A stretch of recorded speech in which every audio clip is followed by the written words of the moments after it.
Torahbox.com pour la diffusion du judaïsme francophone vous retransmet un enseignement du Rav Yosef Ben Tata. Bonne écoute et bon limoud.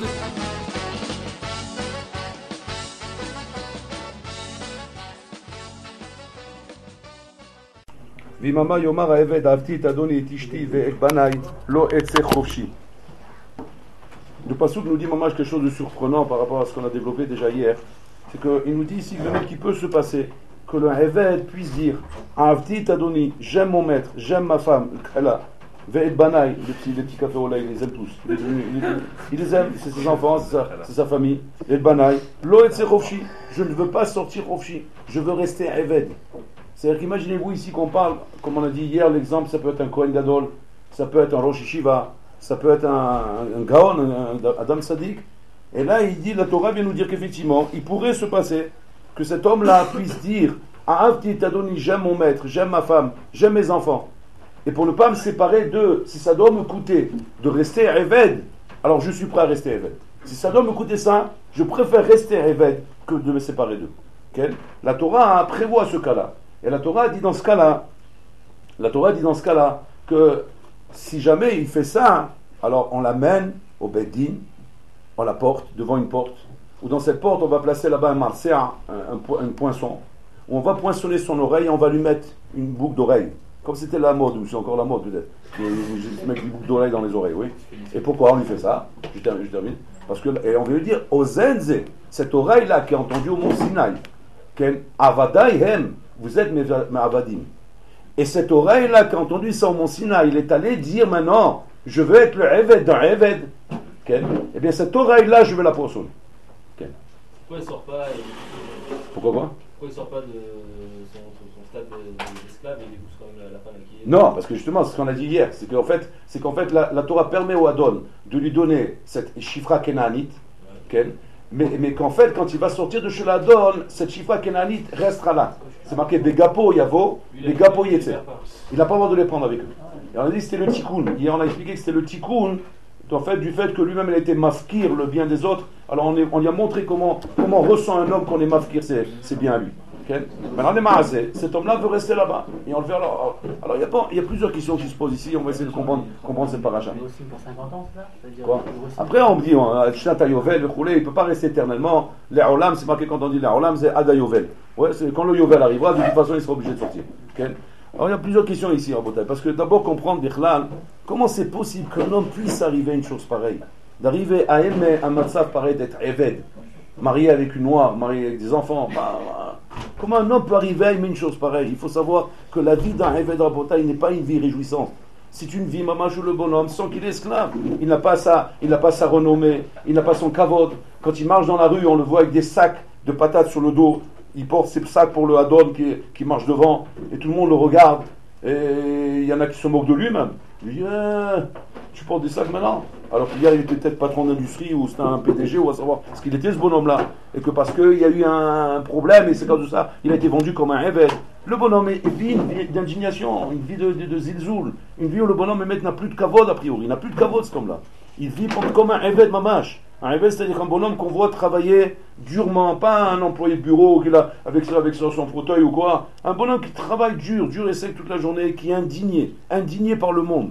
Comment un bonhomme Rabotai qui se trouve dans un matzav pareil, où il est indigné, comment il peut vouloir rester dans ce matzav-là? Comment il peut aimer cela? Comment la Torah peut imaginer une chose pareille? Que si jamais il va dire, je vais... Mais c'est impossible. La Torah, ce qu'elle est en train d'imaginer ici, c'est impossible. Et pourtant, les maasé, si la Torah en parle, c'est que c'est Emet. Et que c'est pas seulement que c'est pas Shachia, c'est Shachia. C'est très fréquent, pour ça que la Torah en parle. Ça, c'est la première question. Comment un homme il peut arriver à ça? Deuxième question.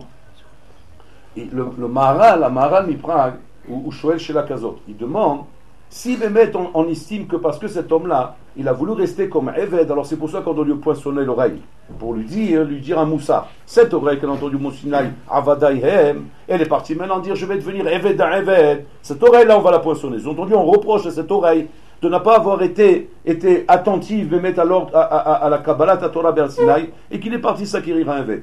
Il demande au Ramchal, à ce compte-là, on devrait poinçonner l'oreille à chaque juif qui fait une Avera. Ouais. Cette oreille qui a entendu au Mont Sinaï, ne fait pas ça, soit pas Mehal Shabbat, il a été Mehal Shabbat par exemple, Ouais. Ah bien, on devrait l'attraper. Même quand c'est Béchogek, je ne prends pas mes îles où on lit Chayav ce qu'il a, ou les Chayav Mita. Je sais pas quand même quand maintenant le bonhomme il a fait une Avela Béchogek, pas par Ta'ava, mais pas Chazé Shalom dans l'intention d'aller contre Hachem, on devrait lui poinçonner l'oreille. Comme ça, il demande Maral Miprak chez l'Atsuma. Chez l'Atsuma. Pourquoi Dafka, quand il est éveillé, on lui poinçonne l'oreille? Parce qu'on lui reproche, comment tu peux te permettre de dire une chose pareille? Je veux rester chez moi à Don. Donc on lui reproche quoi? Que son oreille n'est pas. Mais c'est-à-dire son oreille, elle n'est pas. C'est pas ce qu'elle aurait dû dire. C'est elle écoute au Mont Sinaï ce qu'elle dit au Mont Sinaï. Tu n'aurais jamais dû arriver une chose pareille. Là, pareil aussi, la Torah, au Mont Sinaï t'a dit ne sois pas Mehal Shabbat. Comment tu Mehal Shabbat? Ne mange pas ta lèvre. Comment tu as mangé ta lèvre? Ne te marie pas avec une Goya. Comment tu te maries avec une Goya? Tous ces cas-là, les Chora, ils demandent le Maral Miprag, on aurait dû poissonner l'oreille au bonhomme. Chez la Shniatsuma, deuxième chez la Kiatsuma. Alors on va essayer, et à part ça, ils demandent une autre Sheila, une autre Sheila, que je vais demander après par la suite. Elle ne se pose pas tout de suite. Alors regardez bien, les Maasé, on apprend ici à Yesod Atsum. Maman, j'ai Yesod Mezaza ici, on apprend. Que permettre qu'en fait, la Torah, Yarda, les sauf d'Ato chez Adam. La Torah est descendue au plus profond de l'homme. Et la Torah vient nous dévoiler ici, Mehmet, un danger qu'il y a chez l'homme. Et que la Torah vient le prévenir de ce danger. Il faut savoir que l'homme est fait de cette manière que l'homme peut s'habituer à tout. L'homme peut s'accoutumer à tout. Peut s'accoutumer à toutes les situations. Même les situations les plus dégradantes. Même les ma'asim les plus pourris. Même les choses les plus sales. Même les choses les plus tordues. Même les ambiances les plus désagréables. Un homme peut s'habituer à cela. C'est le teva de l'homme. Pourquoi l'homme a en lui, Rabotai, l'accoutumance? L'accoutumance a été donnée pour l'homme, Rabotai, comme un kéli pour s'attacher à la Torah, pour s'attacher à la vie de la Torah. Et comme la vie de la Torah, c'est une vie de Padva Melar Tochal, Valar Estishan, une vie où l'homme doit se détacher du matériel, doit arriver peu à peu à se détacher du matériel. Okay? Alors pour cela, Hachem a donné à l'homme un kéli qu'on appelle l'accoutumance, qui va être un kéli qui va permettre à l'homme de s'habituer peu à peu, à ne pas avoir besoin du matériel, à trouver son plaisir dans le spirituel. Et peu à peu, sans se priver, sans passer à une phase de privation, naturellement, sans aucune privation, l'homme de lui-même, naturellement, va dire j'ai plus besoin de ces choses-là, j'ai pas besoin de ça, pas en tant que privation.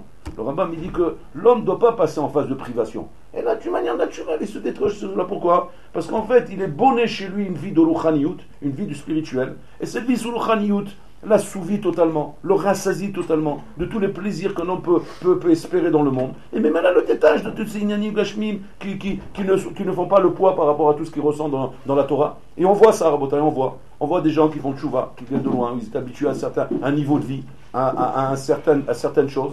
Et on voit qu'un confort et des inyanim gashmim. Et puis, ils font tchouva, et puis, on leur demande, ça te manque pas ces choses-là? Ça te manque pas tes petites